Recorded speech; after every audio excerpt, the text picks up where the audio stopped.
What is shakin', Internet? This is Salts bringing you the How to Tank for Dummies Durumu the Forgotten LFR guide. Durumu, or the Eye/Beholder boss, is the 7th boss in the Throne of Thunder raid instance, and the first boss for the 3rd quarter LFR instance named Halls of the Fleshshaper. For those of you in queue or fighting trash, a quick synopsis. 3-phase fight. Taunt off after 5 stacks of serious wound. Don't stand in pools. Stay in the blue or yellow cones during the multi-cone phase, and run with the melee group during the beam phase. Okay, let's start on the real guide for dummies. First up is the trash. The trash is mostly uneventful before Durumu. Basically, you have to kill everything in his room, and more stuff spawns, I think. Basic stuff, face the adds away from the rest of the raid, and just tank them all up. Not a big deal. Nothing really to bring out for that. Now for Durumu himself. Durumu is a 3-phase fight, with the normal phase being pretty simple. During the normal phase, he has about 4 moves, which hopefully only about 2 matter to you. First up is Hard Stare. Not sure why looking at you hurts that bad, but this move hurts the tank and applies 2 debuffs. First is Serious Wounds, which reduces the amount of healing you receive, and it stacks. Second is Arterial Cut, which is a DOT that can only be removed by healing to full. You can see pretty quick that if Serious Wounds gets too high, then you'll have a tough time getting rid of the DOT by healing yourself to full, or the healer's healing you to full. So you should tank swap at about 5 stacks of Serious Wounds. Just make sure that your own Serious Wound stacks have fallen off before taunting the boss off the other tank, in case you're the second tank. Anyway, Force of Will is a move that shouldn't, emphasis on the should part, concern you, but it might. It targets a random raid member and after a few seconds hits a cone toward where that random raid member was standing. If anyone was standing in that cone, they get stunned. Just make sure that you're not standing in the dark cone on the ground when this happens. But there's a lot of cones to avoid, so it's not terrible if you get hit by it. Lingering Gaze is a spell that Durumu casts regularly on random raid members. After a few seconds, a bolt will be fired at these random players, and when it hits them, it will create a little purple pool at their location. This pool does a pretty good chunk of damage if you stand in it, so don't. And they stay around for the rest of the fight. These really don't concern you directly, since tanks shouldn't ever be targeted by this ability, but be careful to watch for the pools when you're running around, which you will be in different phases coming up shortly. Life Drain is the last move in this phase, and is pretty simply a beam directed at a random player. It will damage that player and heal Durumu, but the longer it hits them, the more damage it will do, and the more healing Durumu will receive. To stop that, other players need to stand in between the random player that's getting targeted and the ad that's doing Life Drain to intercept the beam, thus resetting the damage it does and keep the healing down. Again, tanks shouldn't, emphasis on the should part, concern themselves over this, but if no one else is standing in the way, you might want to sidestep a bit to jump in and take a few hits on the beam to try to reduce the healing on Durumu. Now, next up is Phase 2, Colorblind mode. This phase will start about a minute into the fight and lasts until 3 Crimson ads are killed. At the beginning of this phase, 3 random raid members will be targeted by 3 random colored beams. Well, I guess there's 3 specific colored beams. After a bit, the beams will turn into 3 colored cones. Let's focus on each one individually first. The red cone will follow the targeted player as they move around the platform. This red cone should be moved around the platform to find the 3 crimson ads.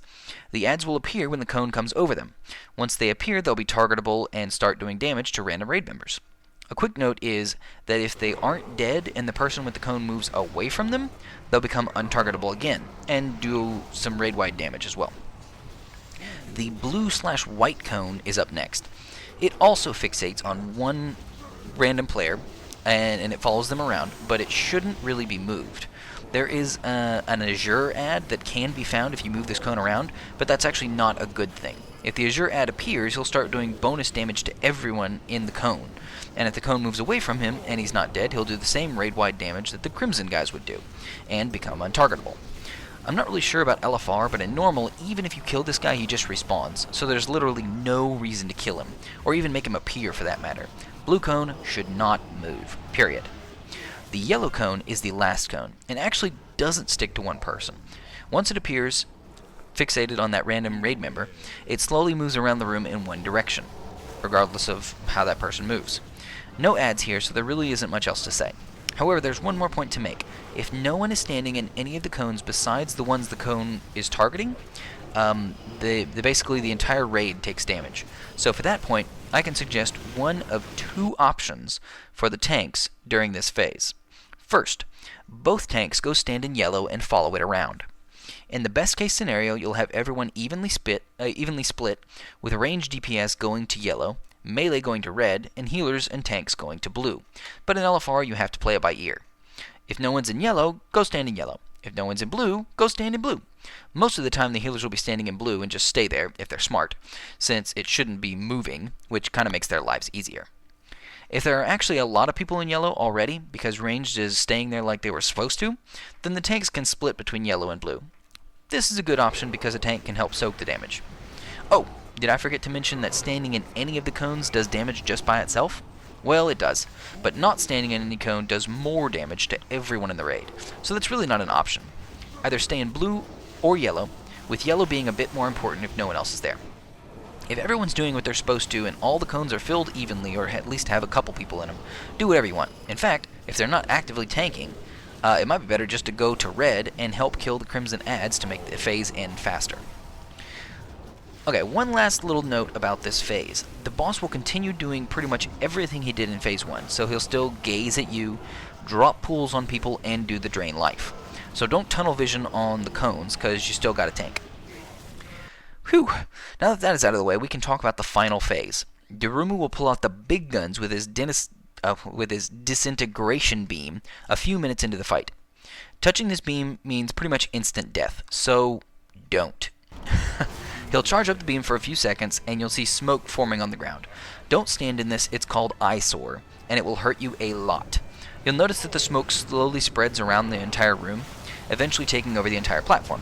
Except there's a small safe spot to stand to the side of the beam. Two, in fact, one close to the boss and one very far away. After the entire platform is covered in eyesores, that's kind of funny, you'll want to make sure that you're standing in a safe spot. Once the beam is charged and the platform is covered, Durumu will begin rotating the beam around the platform towards your safe spot. Lucky for you, the safe spot rotates with the beam, so you can run along the path staying ahead of the beam and be safe. The path moves back and forth a little bit, so be careful with that, but otherwise don't touch the beam and don't stand in eyesores. The real challenge comes from when there's pools on the ground in the middle of your path. You gotta suck it up, be a man, and charge through them. No point in crying over spilled eye gunk stuff. Honestly, I have a lot of me personally, I have a lot of problems with this phase. I can never seem to find the melee path. So what I do is I generally find somebody who knows what they're doing, mark them, and then run towards them, and just tell everybody in the raid, hey, run to green triangle, or something like that. It generally helps a lot if you mark somebody who knows what they're doing and can find the path quickly. Once you get familiar with the fight, you'll be able to find where the path is, and honestly, I actually suggest that you go to the ranged path, because even if you're not doing damage to the boss, the ranged path is a little bit easier to see in the middle of all the fight, so the ranged path is probably a better bet if you want to just be safe on the disintegration beam phase. Now, this cycle repeats over about a 3-minute period. Normal phase, cone phase, then beam phase, with some normal phases in between them. The highest unavoidable damage phase is definitely the cone phase, and that's when you should be popping the raid-wide cooldowns. If your stacks of serious wounds get high, or you want to pop cooldowns, you might want to pop cooldowns as well on that serious wounds. But the cone phase is where most of the damage comes from. The beam phase is what will kill most of your raid, but that's their own fault most of the time.